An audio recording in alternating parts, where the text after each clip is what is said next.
മനോധർമ്മ സ്വരം പാടാനുള്ള കുറച്ച് ടെക്നിക്സ് ആണ്. മായമളവുള്ള രാഗത്തിൽ കുറച്ച് സ്വരം പാടാം, പഞ്ചമത്തിൽ നിർത്താം, അവർക്കും കൂടെ പാടാനുള്ള ഒരു ഗ്യാപ്പ് കൊടുക്കാം.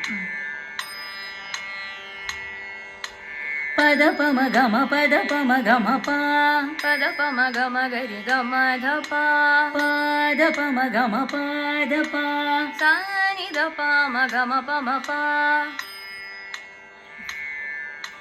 നി സരി സ നി ധ പ മ പദ മ പ മ പദ പ മ പദ മ പദ പ നി സരി നി രി സ സാ നി ധ പ സാ നി ധ പ മ പദ നി ധ നി പ സാ രി ഗ മ മ പദ പ സരി ഗ മ രി ഗ മ പ മ പദ പ നി സ നി ധ പ മ ഗ മ പദ മ പ പദ മ പ മ പദ ധ പ ദ ധ പ മ ഗ മ പദ പ മ ഗ മ പ സരി ഗ മ പ മ ഗ മ പദ മ പ. ഇതുപോലെ ചെറുതായിട്ട് പ്രാക്ടീസ് ചെയ്ത് മനോധർമ്മം പാടാനുള്ള ഒരു കേപ്പബിലിറ്റി പതുക്കെ ഉണ്ടാക്കിയെടുക്കാം. നിങ്ങളും കൂടെ ട്രൈ ചെയ്യും.